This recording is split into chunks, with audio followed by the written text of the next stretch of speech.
Welcome back to Canadian Justice. We're here with our panel of experts. We're talking about the Canadian military and the use of influence activities on Canadian citizens. So, Professor Robinson, before we cut over to the commercial messages, we were talking about the concept of military ethics in influence activities, or what might be more generally known as propaganda. Can you continue on with some of your points in that area, please? Yes, so as I said, the enemy are generally considered a fair game, but military propaganda is often also, of course, being directed at domestic audiences too, because it's essential, it's felt to be essential to have the support of the population if a military activity is going to succeed, because if the population withdraws support, then the military itself will be pulled back and the war will have to end. However, the problem with that is that it's not really the purpose of the people to support the military. It's the purpose of the military to support people, fundamentally. The military exists to serve the Canadian people, rather than the Canadian people to serve the Canadian military. So if the people actually don't support a war, it's not really the job of the Canadian military to persuade them that they ought to, if you see what I mean. But what we're seeing more recently is a sort of result of a lot of the talk which has gone on in recent years about, information operations, Russian disinformation, and all this kind of thing, combined perhaps with some experiences some reservists may have had in Afghanistan, and some, I think, rather misguided words coming out of generals, which are then sort of misinterpreted and played on by people much lower down the chain of command, who hear all this talk about weaponization of information and run with it.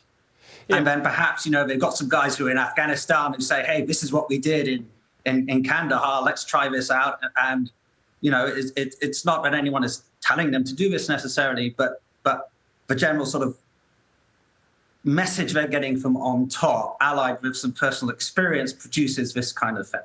Sure, and I suspect we don't have experts in constitutional law that are permeating all of the ranks of the military. But on this note, Professor Newman, you have a recent book that you were general editor on, which is entitled "The Forgotten Fundamental Freedoms of the Charter," and one of those freedoms that is referred to is the freedom of thought, and this is a very rare freedom that we look at, but in this instance, it seems to be aptly a consideration.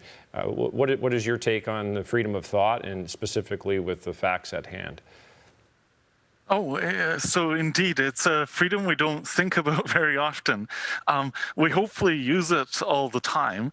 Some people probably better than others, but people are thinking freely most of the time in Canada, obviously. But it hasn't ended up in the courts very much.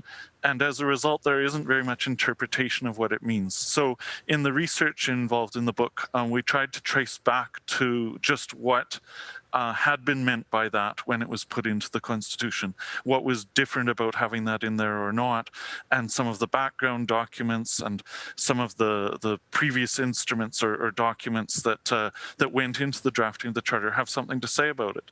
And I think one of the things that we identified as part of freedom of thought is that the government wouldn't unduly influence the citizens. And you could think about sort of that in terms of how much the government influences the way people think, because if they have some kinds of advertising campaigns, that's probably okay. If they go too far, that interferes with freedom of thought. But we could also think about the way in which, or the quality of the government impact on thought. And I think it's particularly concerning to see it conducted through a military means in terms of the Canadian government influencing Canadians through the military. I think that certainly raises questions. Now, we don't know what a court would rule because there hasn't been case law on this, but it's certainly something that that could be pursued, and it might be an interesting one on which to see a case.